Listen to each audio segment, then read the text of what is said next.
up on your backside.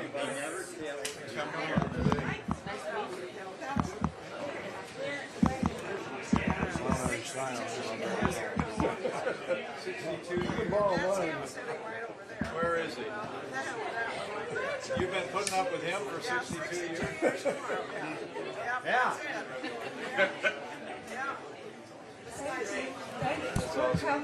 We're newlyweds, 38 years. Well, you're just a kid. I am a kid. Welcome to Southwest Iowa. Great to be here. Glad to have you. Happy anniversary. Thank you. Oh,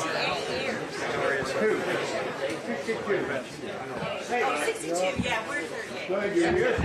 Want to hear what she's trying to make me older than I am. Nice to meet you. Sorry about that. Oh, it's nice to meet you. There you go. Hey, good to see you again. Okay?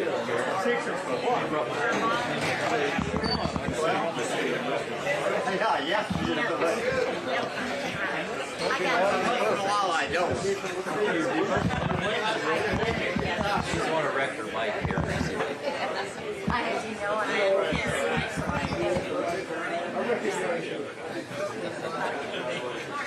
Yeah, this is my wife's Indian chair. How you been? Real good. I've got some questions for you if you want to listen. I want to know if 9 or 8 million illegals that are in our country. Oh, yeah. No, you got a plan. You got to, what you have to do is deputize a certain number of judges and prosecutors. Virtually everybody. Last 100 people in the last 2.5 years. They're in the system. Right.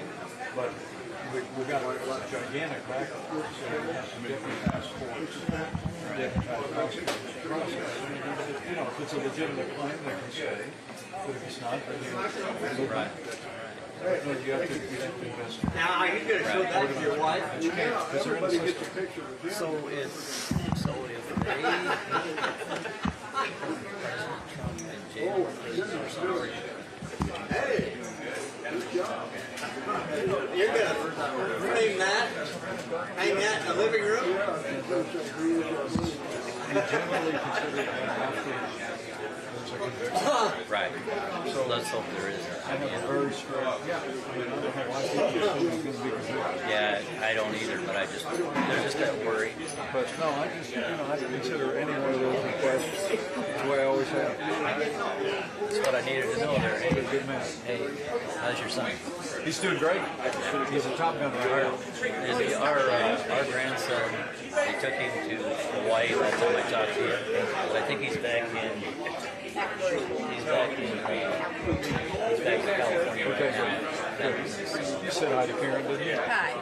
I We know this guy, he's trouble. I usually have a vest on Let's get these places straightened out. We will. at the microphone. Of course, come on. I brought my wife, Sidney, Yes, we did. and I think we got a little bit of a game on here. Could be. I coach college football over in we're on Vice over in Winona, Iowa, Raceland University. I coach college school. Nice to meet you. Thank you. Thank you. Let's get a little And her daughter. You can turn it around. Huh?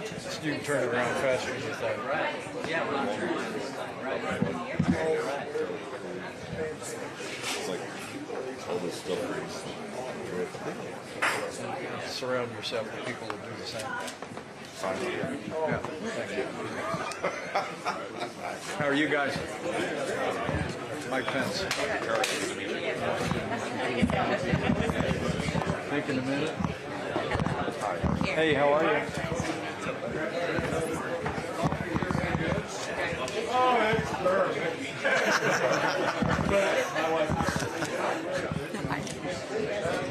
I've seen you before.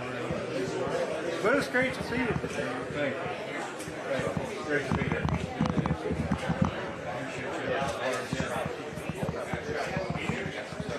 Now he's going around. What's up? Hey.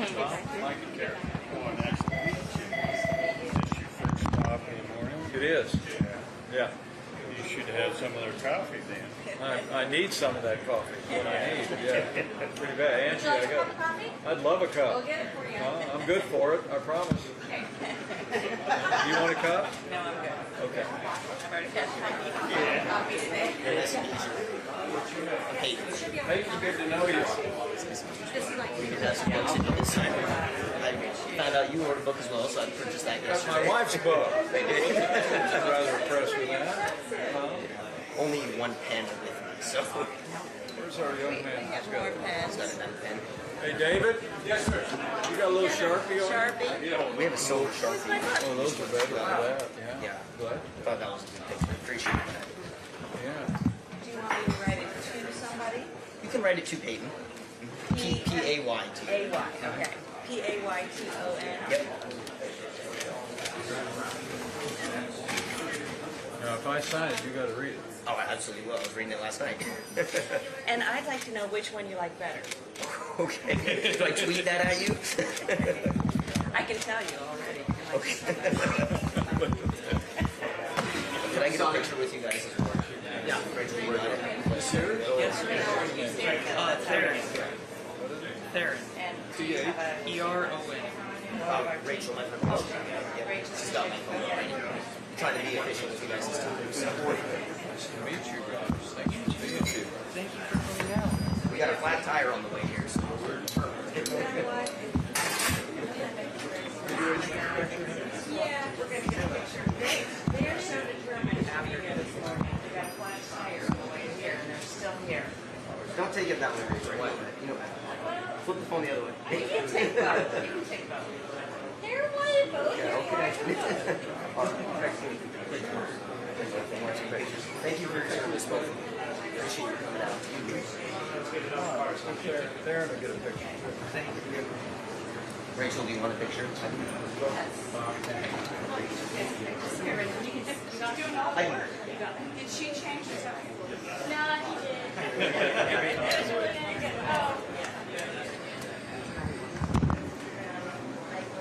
There'll be one like that just for you. Thank you so much for coming out.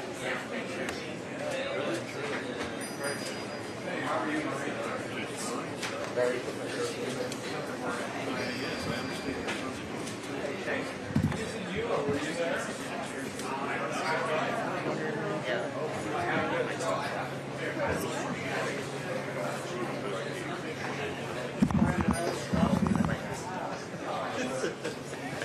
He's up in Fallon right now. He's a top guy. Okay, yep.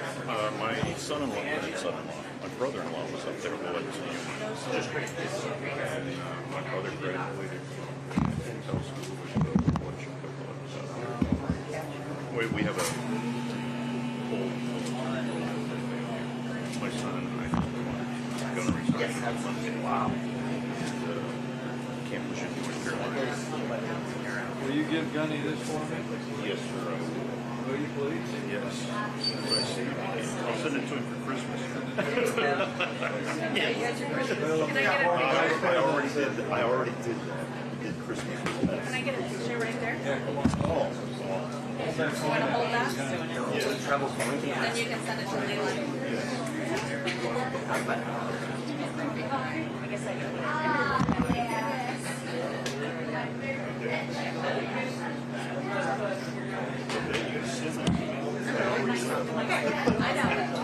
Hi, Mike. It's an honor to meet you. I just wanted to thank you for your service. I read your book. And what you did on January 6th, truly amazed by that. I just wanted to say thank you. Tom Becker. I own a small little restaurant here in town. how's business? Good? It's very good, yes. In fact, I'm on the street a little bit. I just want to say hello. Thank you for everything that you did. And it was a lot of fun to write. It's a great book. Yeah, I really enjoyed it. This is my sister. Tom, where's my bug? Nice to meet you. I read the book and it was awesome. Great. Great book. But I'm a reader, so I'm Read my book. Thank you again. She can't wait to read my book. Marcy French, I'm a maternity practitioner. I'm really concerned about healthcare in the United States. And I shared some of my concerns with Dana. Good. Good. So my sister. Thank you for your service. like her already. So much. She's awesome. Thank you. Thank you for your service. Give him half.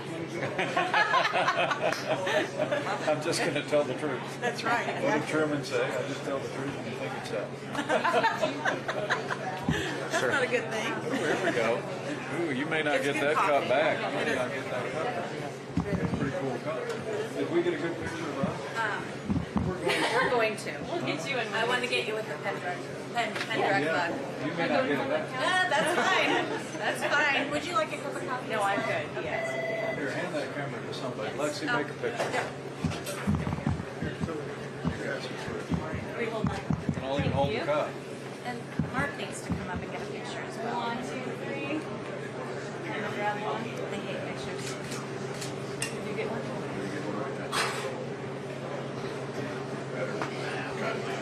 Thank you very much. I love this place. Thank you. I think we're going to go right back up to the speakers. Mr. President, Thank you for I have one more question. Can I wait?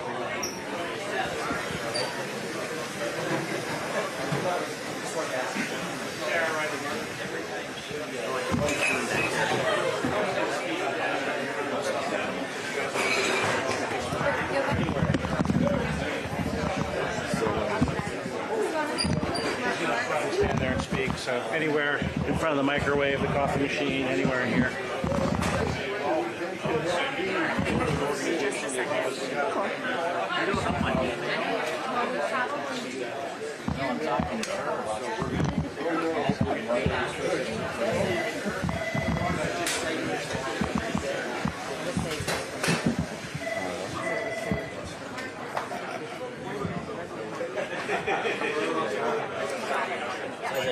Hey, Libby. Libby, you want to come right here? Chip, go that way. Go that way.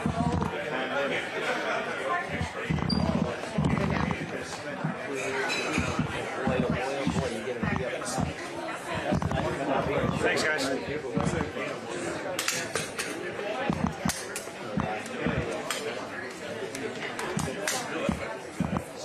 You guys good? Be like right here. Good.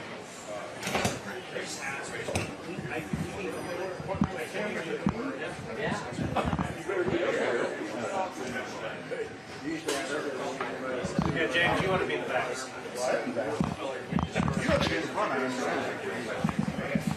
You guys good? I think so. Got enough pictures of Chang. It's okay.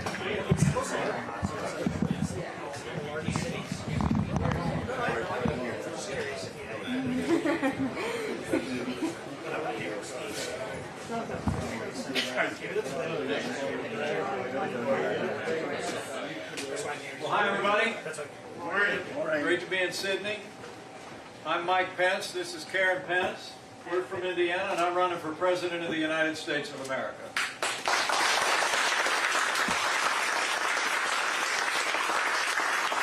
Join me in what a special place this is. I have to tell you, I think I'm leaving with the coffee cup. You know, I grew up in a small town in southern Indiana, and places like this are just the heartbeat of the community. And join me in thanking Leo and Angie and also Mark for opening the place up for us this morning and for all they mean for the community. Thank you all for coming out. We are delighted to be here. I think we're going to hit 49 counties today. Total. That will be the total. Total. Not all together. We actually, it's great to be back in Iowa. Western Iowa, as I said, just really feels like home. I grew up south of Highway 40 in Columbus, Indiana. My dad was a combat veteran.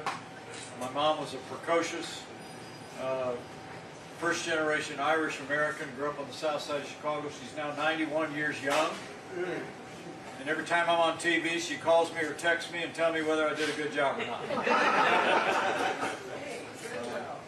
No, but I met this gal when I was going to law school in Indianapolis, Indiana. Saw her playing guitar in the front of a church, and we walked out. We walked out of another church a year and a half later. We've been married 38 years. She was the best second lady the United States of America has ever had. So we are the proud parents of 3 and the incorrigible grandparents of 3. Since we left the White House, I'll tell you, we became grandparents 3 times over. And when I think about all the blessings we've had in our lives, the opportunity, I was a leader in the Congress of the United States for 12 years.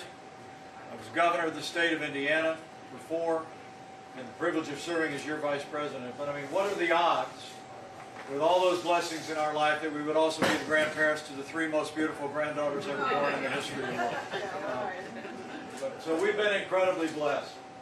And you know, after we left office in 2021, we moved home to Indiana. We bought 5 acres and a pond, got a John Deere riding mower, got a Ford Ranger. Karen and I were, our lives are pretty rich, pretty full. But when I looked at everything that's happened in this country in the last 2.5 years, we just couldn't sit this one out. I mean, I'm running for president because I think this country's in a lot of trouble. I think Joe Biden has weakened America at home and abroad more rapidly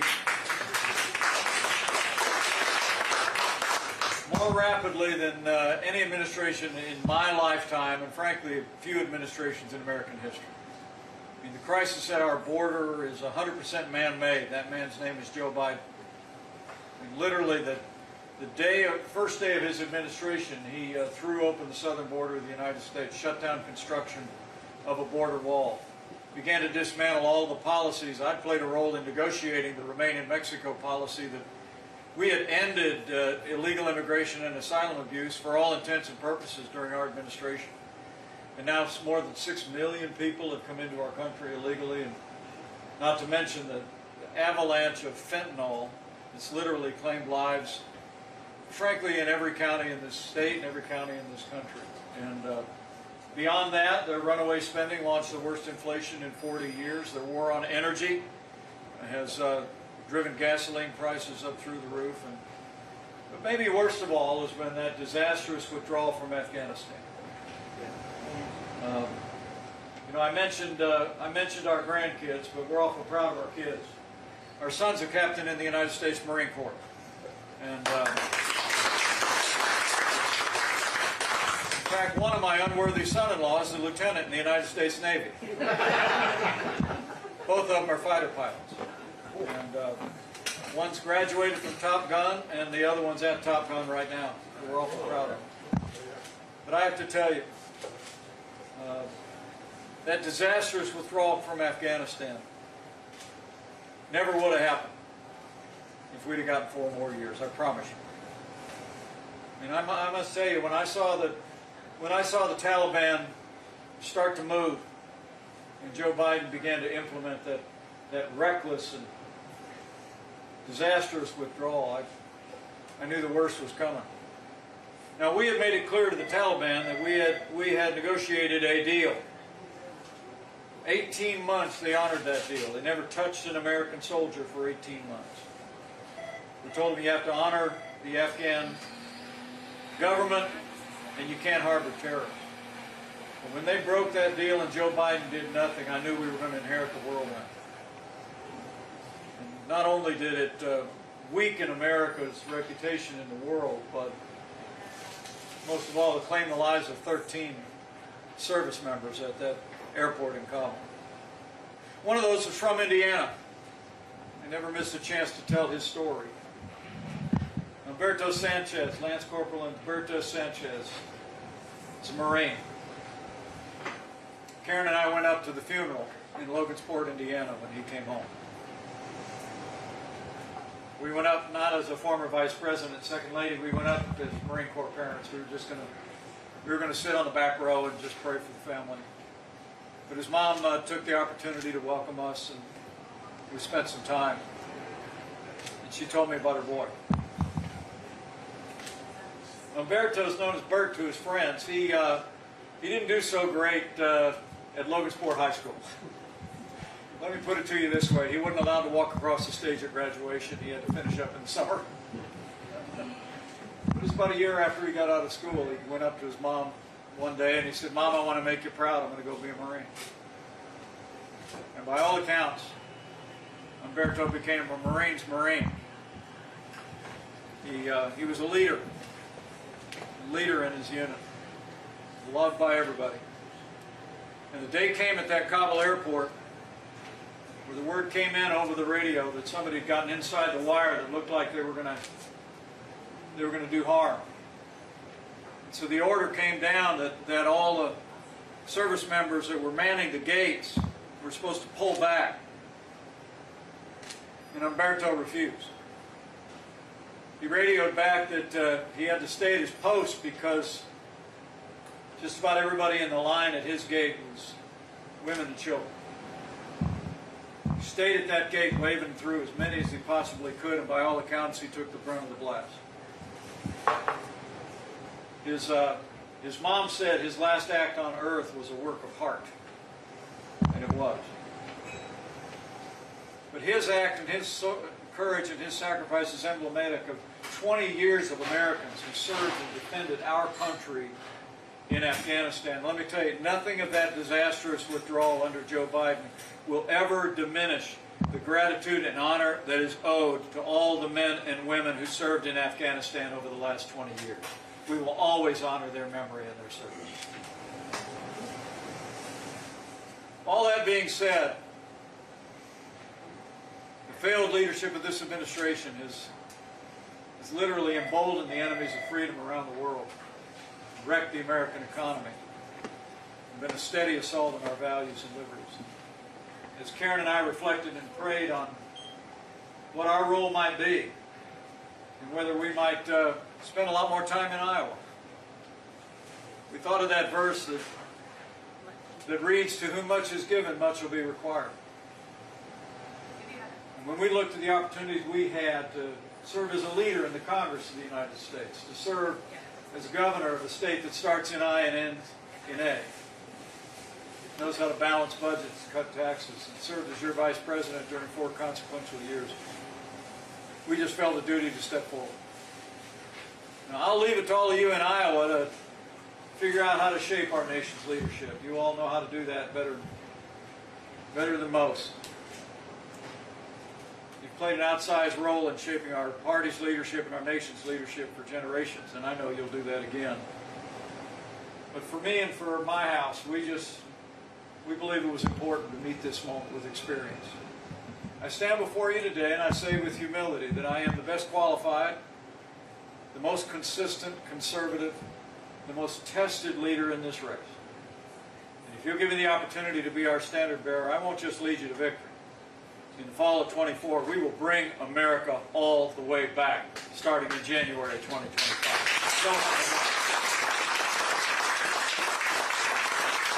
So with that, I'd love to take a question or two if people want to slip their hand in the air, and we'd love to hear anything you might be curious about from me or from Karen. She's a lot more interesting than me.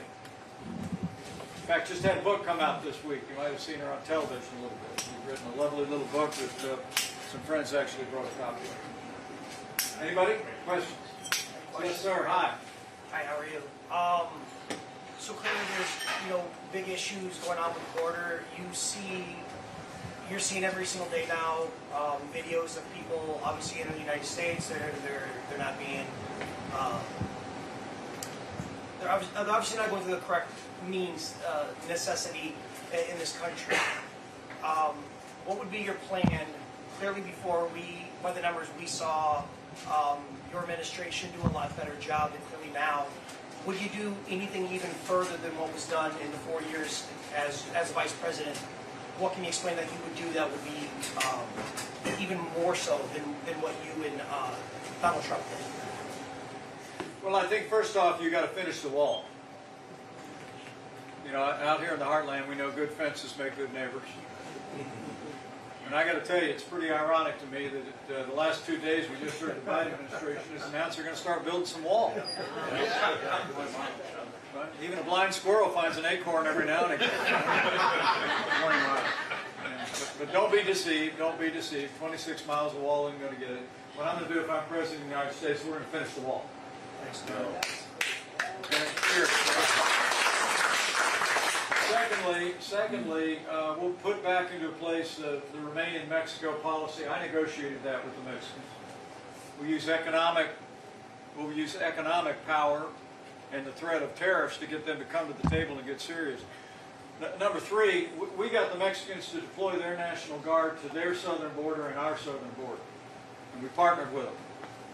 And the next thing I would do is I would sit down, first with the leaders of Congress. I'd get an authorization for the use of force. Then I'd sit down with the Mexicans and I would say to them, we got special forces of the United States of America that know how to do this. We're going to partner with you. We're going to hunt these cartels down and destroy them at their source.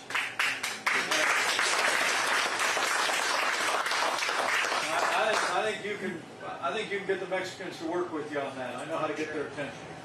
Okay. The last thing I would do is, with regard to the flow of fentanyl, I would direct the Coast Guard of the United States to interdict any Chinese ship in international waters to be subject to a search for fentanyl or fentanyl additives and byproducts coming into Mexico. And when they're in international waters, we just tell the Coast Guard, pull them over, board them, let's take a look around. Because most of that fentanyl that's coming in and destroying lives in our country is coming from China through Mexico. So those are all pieces, part and parcel of what we'll do. But the last thing you got to do, somebody asked me about this, is you got more than 5 million people now in the asylum system in this country, right? They've applied for asylum, and now a whole lot of them are in cities all across the country. You even got, for heaven's sakes, you got Democrat governors complaining about it. Only took them 2.5 years to notice, right? But I think it'd be important to deputize courts, deputize prosecutors, to expedite the processing of these asylum applicants. Look, if somebody's applied for asylum under the law, and they come from a country where they're experiencing persecution or otherwise, we have asylum laws, they can stay. But if it's a fraudulent application, let's get that process and let's send them home. And it's going to take resources and personnel to do it. So we got a plan. We got a plan, and I actually know how to get it done. Yes, sir, please. I kind of want to focus things back to a little bit more of the small hometown. Yeah. I mean, we're living in a community that's been on kind of the decline. And so we're looking to change that direction. So I kind of want your opinion on small towns, housing, agriculture for that matter. I mean, this is obviously a farming community. What are your opinions on futures for small towns? Well, I'm very bullish on small town America. Not just because I'm a small town guy, right? Because I honestly think that the expansion of broadband in this country has changed the American economy in ways that we haven't fully felt yet. You know, not only do you have a great quality of life, great communities, great and hard-working people in small towns across the country, but you got a lower cost of living by a lot. And so I think what you want to do is create incentives for businesses, large and small, to be thinking real hard about how they take advantage of that, how they diversify, how they, in effect, relocate workforce. And part of that is making sure that you got the infrastructure to do it, right? That's the hard part. Making sure that you got, we did some work on that in our administration. There's more work to be done to make sure that we got broadband access all across rural America, right? And that kind of infrastructure, I think could really be a game changer for us. But it's also just about, it's about having tax policies that aren't waging war on small businesses. You know, I really do believe that the Trump-Pence tax cuts are what I call a good start, right?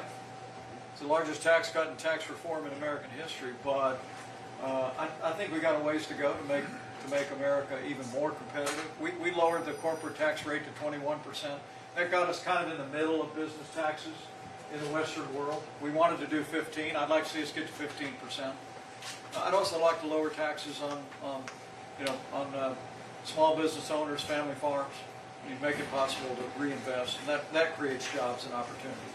Rolling back regulations is a part of that. Lowering the cost of energy is a part of that. That's how you make rural America thrive. Appreciate that. I know what I'm talking about.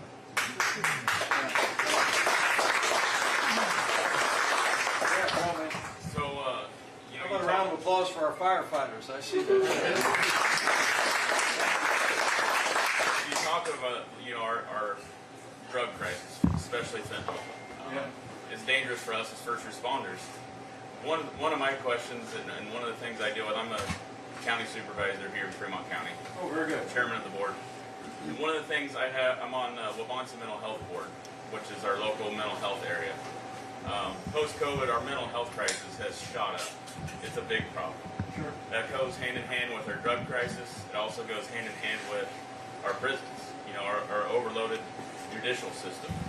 So, but yet in the past 20, 25 years, especially Iowa Medicaid, the rate for mental health care has not changed for reimbursement to our healthcare providers.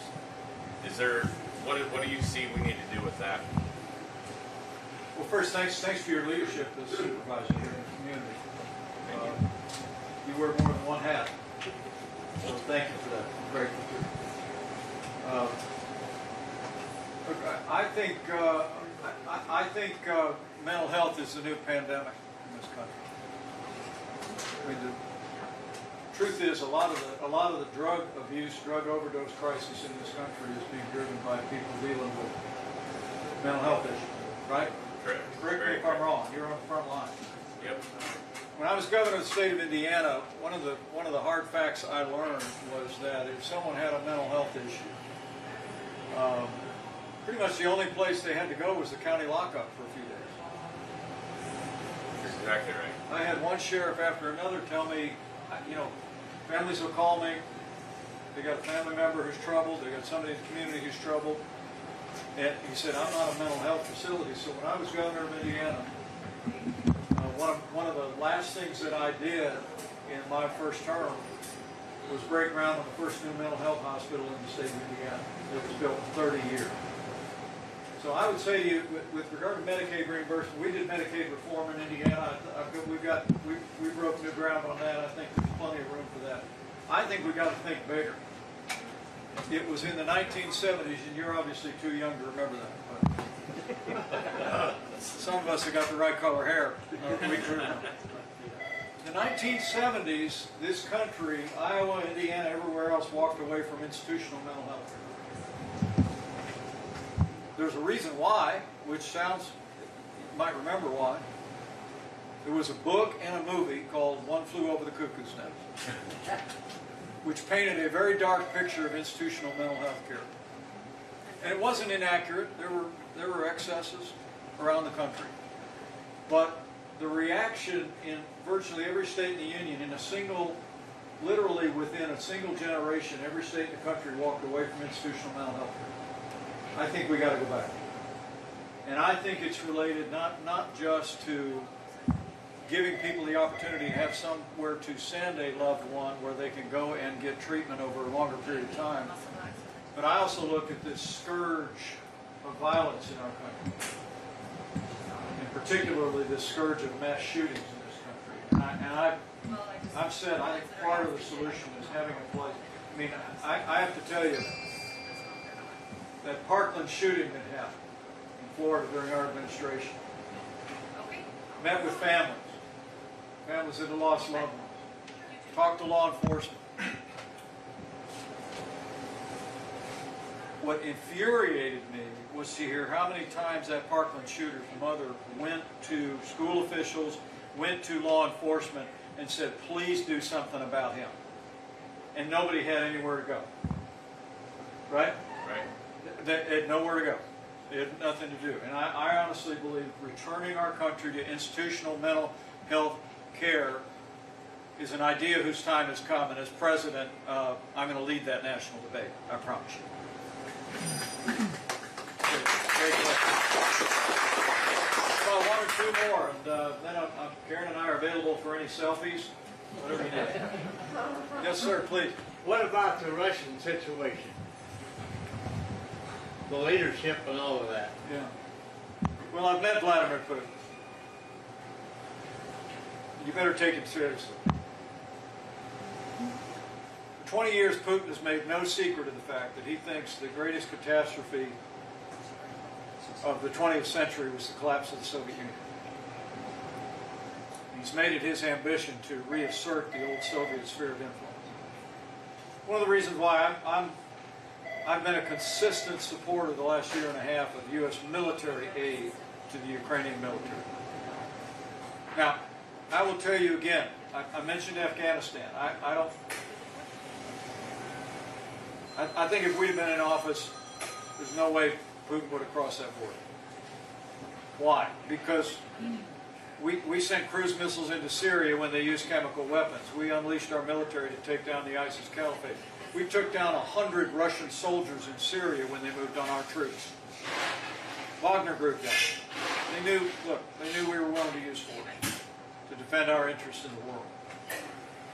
But weakness arouses evil. Putin's responsible for that invasion, but the weak, feckless leadership that Joe Biden's provided on the world stage emboldened him.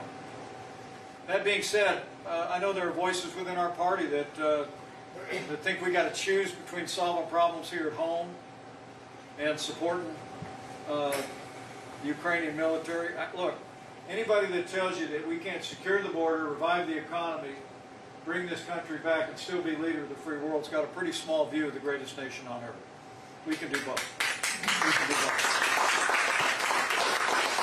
My reason for being there, and I've been to Ukraine. We visited, a month after hostilities, Karen and I visited a relief center. You're almost old enough to remember seeing those in real time.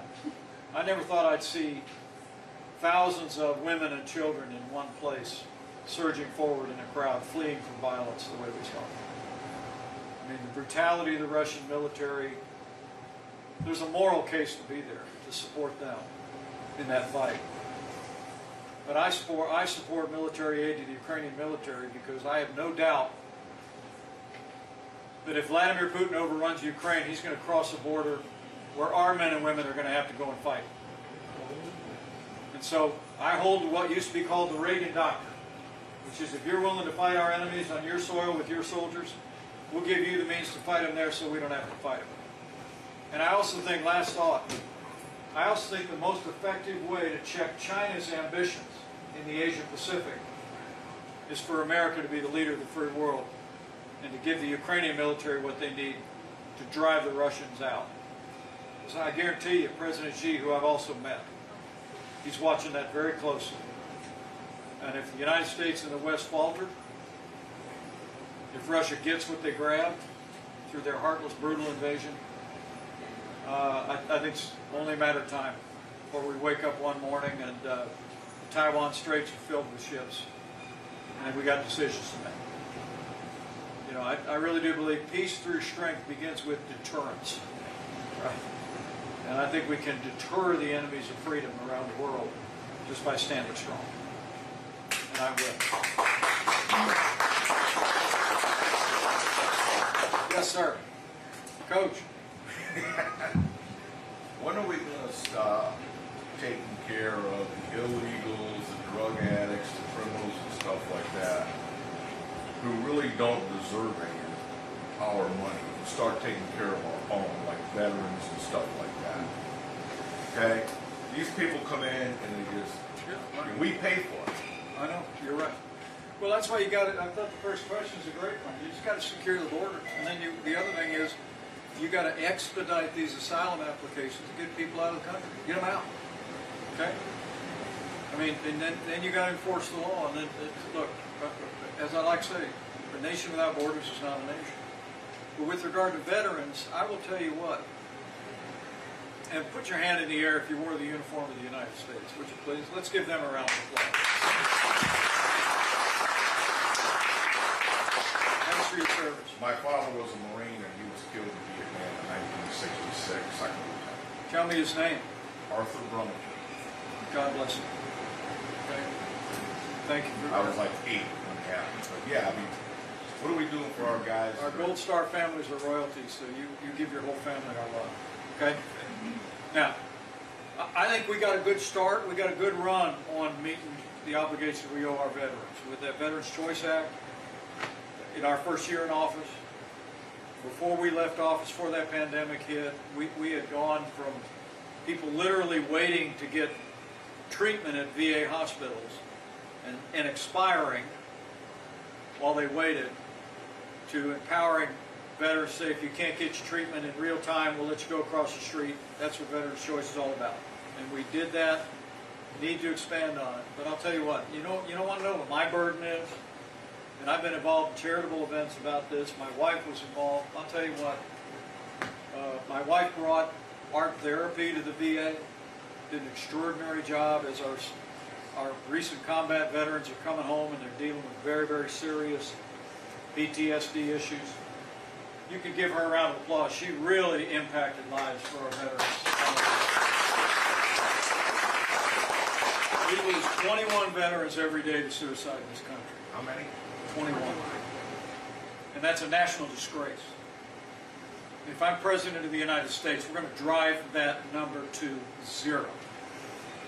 We're going to make sure that our veterans, particularly our recent returned combat veterans, have access to the treatment, to the counseling, to the support, to the jobs that they deserve, and to the benefits that they earn. You know, benefits for our veterans are not entitlements. They are benefits that were earned in the uniform of the United States, and if I'm your president, we'll see it no other way. But we will drive that veteran suicide number to 0. So help me God. I promise you. How about one more? Anybody else? This is what a great conversation. Anybody but you. Exactly. Good to see you again. This is my friend. Say again? Do we have a new Speaker of the House? No. I think I'm in Randy Feenstra's area. All right. Or Congressman Nunn. Who's your congressman? Feenstra, Randy Feenstra. Is it Randy? Yes. Let me tell you what. How about a round of applause for Congressman Randy Feenstra? He is one of the finest conservative men of faith and conviction I've ever met in public life. So thank you for sending such a good, decent man to Washington, D.C. No, we don't have a new speaker yet. And frankly, I'm still scratching my head about last week. Look, I had lots of fights. I led the House Conservatives when I was in Congress. I did. I had lots of fights with the Republican leadership on spending issues when I was there. And I had lots of fights with the Republican president on spending when I was there. You can ask him. He remembers it most of the time, right? I fought against the Wall Street bailout. I fought against big spending programs. But never would I ever have considered partnering with the Democrats to throw out a Republican leader. To me, it just was unconscionable that 8 Republicans partnered with all the Democrats in the Congress. That being said, I'm confident. I'm confident my old friends and colleagues in Congress can sort it out. We'll get new leadership. I just want Congress to get back, to put aside the infighting and get back to fighting for the American people, fighting to secure our border, fighting to get this economy back on track. That's what I want to see the fight about. I really do. How about one more, please? Okay, so with the Second Amendment and some of the states bringing in this red flag law, Yeah. where if I don't like this guy, I can turn him into the law, and they go to his house and try to confiscate all of his weapons at his house without his say-so. I mean, they can just do this. Some of the states are doing that. And what's your thought on that? And by the way, I was at Corporal Dagan Page's funeral when he came in, but he was one of the Marines that was up there on a Patriot Guard. And I know that feeling that you had. You brought a tear to my eye when you talked about that earlier. Just so you know. Thank you. Thank you for being there for that family. First, well, look, I'm as passionate about the Second Amendment as I am about the First Amendment. I'm a Constitution guy. Read my book. I think firearms in the hands of law-abiding citizens makes our communities more safe, not less safe. Okay? Red flag laws, which I think the first time you hear about them, it sounds like it might make some sense. You got a guy like the Parkland shooter, you want to have the ability. But the key is due process of law. Right? some of these red flag laws have not respected the due process rights of people. Yeah, they killed a couple of elderly military guys that they went to their house because they say they're unstable, and of course they're going to fight because some guy, these people come in your house, take things away. What I'm saying to you is there are better solutions here, but I'm simply not going. I'm not going to allow the Democrats to run to the familiar ground of gun control every time tragedy happens. Just not going to allow it. Okay. I mean, when you look at how much attention these mass shootings get, and it grieves my heart every time it happens, and how little attention when an armed, law-abiding citizen stops an incident like that. Right. We had it happen at the Greenwood Mall in Indiana about a year and a half ago. Had a guy walk in with hundreds of rounds of ammunition, ready to open fire. And this great young guy who was out on a date, 21 years old, was carrying. Had a license to carry in Indiana. He took that guy down. Seymour, Indiana boy, I couldn't have been more proud of him. Saved lives. So, you know, what we ought to do is remind people that firearms in the hands of law-abiding citizens makes our community more safe, not less safe. And the second thing is, I think you've got to lean into. I'm somebody that believes in putting masks on point. When you've got a problem, deal with the problem. Don't deal with all the externals, right?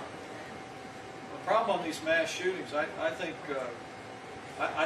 we've got to lean in. We've talked about the mental health issue, right?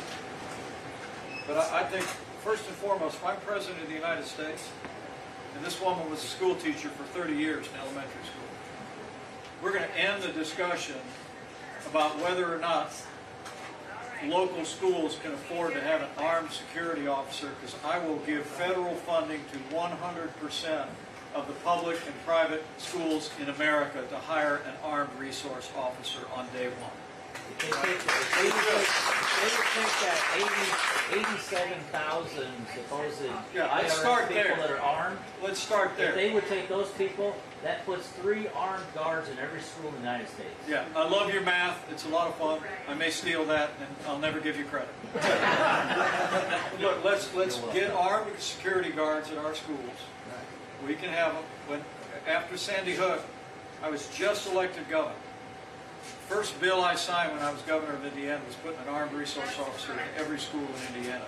I'm saying you shouldn't have to. Governor Kim Reynolds shouldn't have to be deciding what she's doing with state. Federal government just says we'll take the cost completely off the table, 100% armed guards. And I've also said this. I said it in a debate. We had a nice, quiet, uneventful debate the other night on television. But at one point, I brought this point up because it's important. I mentioned that Parkland shooter. You know he's going to spend the rest of his life in jail in Florida. Took 18 lives at that school, and he's going to spend the rest of his life in jail. That's not justice. Okay? I believe that justice delayed is justice denied. And if I'm president, we're going to seek a federal statute. It sounds tough. It's all right. We're going to seek a federal statute that has expedited due process and appeals, so that if you engage in a mass shooting anywhere in the United States of America, you're going to meet your fate, which will be the death penalty, in months, not years. I want these deranged people to have no thought in their mind that they're ever going to see the light of day, or they're ever going to spend that much more time on this earth. Now, granted, some of them go with suicidal intent, right? And there you just have to have people there that can deal with it. But a whole lot of these people end up in jail for a long time, and that's just not right.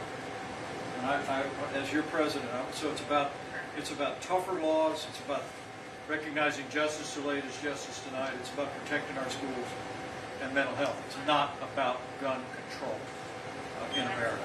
That's how we solve the problem. Well, Leo's standing right here, so that means I got one request. I'm getting a big hook. Yeah. One request. Sir. Come back when you're president. You're on.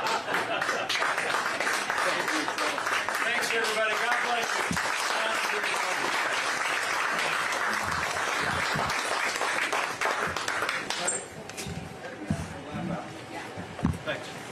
sir. Thank you. Thank you. Thanks for taking it. Bring forward.